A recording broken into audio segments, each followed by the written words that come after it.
അങ്ങോട്ട് പോയപ്പോ ഫ്ലൈറ്റിന് ഒരു കുഴപ്പമില്ലായിരുന്നു, നല്ല സ്മൂത്ത് ആയിട്ട് പോയത്. പക്ഷെ ഇങ്ങോട്ട് വന്നപ്പം ആ പൈലറ്റ് പുണ്ടമോൻ ഓടിച്ചു ശരിയല്ല, ഉള്ള കാര്യം പറഞ്ഞ ഓടിച്ചു ശരിയില്ല. മേഘത്തിലെ കൂടെ ഒക്കെ ഇടിപ്പിച്ച് കയറ്റി പുള്ളിക്കാരൻ കൊണ്ട്. അതാണ് പ്രശ്നമായത്. പുള്ളി എന്തോ മറ്റേ ഫാമിലി പ്രോബ്ലം പറയലായിട്ട് ആത്മഹത്യ ചെയ്യാൻ നടക്കുന്ന ഏതോ പൈലറ്റ് പുണ്ണയാണ്.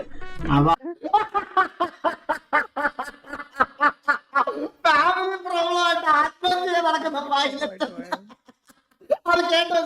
ഓടി ശരിയില്ല, മേഘത്തിലെ കൂടെ ഒക്കെ ഇടിപ്പിച്ച് കയറ്റി പുള്ളിക്കാരൻ കൊണ്ട്. അതാണ് പ്രശ്നമായത്. പുള്ളി എന്തോ മറ്റേ ഫാമിലി പ്രോബ്ലം പറയലായിട്ട് ആത്മഹത്യ ചെയ്യാൻ നടക്കുന്ന ഏതോ പൈലറ്റ് പുണ്ണയാണ്.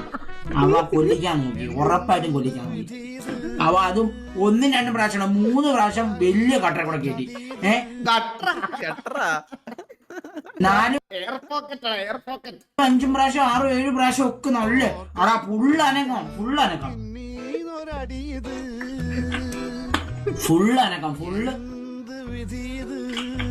സാഹിബിന്റെ ഫസ്റ്റ് ഫ്ലൈറ്റ് ആയിരുന്നു കേട്ടാ. എടാ എന്റെ ഫസ്റ്റ് ഫ്ലൈറ്റും ഡ്രാസ്റ്റിക് ആയിരുന്നു. എയറിന്റെ അയ്യോ, അവിടെ നിന്ന് വരെ വരുമ്പോഴും അനക്കമായിരുന്നു. ഞാൻ ഉള്ള കാര്യം പറയാമല്ലോ, സീരിയസ്ലി പറയാൻ പറ്റുന്നില്ല. മറ്റേ സലീം കുമാർ വട്ടുപിടിച്ച കൊണ്ടൊക്കെ മറ്റേ വീട്ടില് വഴക്കുണ്ടാക്കി മറ്റേ ലൈനും തെറ്റി ചിലപ്പോൾ മറ്റേ സൂയിസൈഡൊക്കെ ചെയ്യാൻ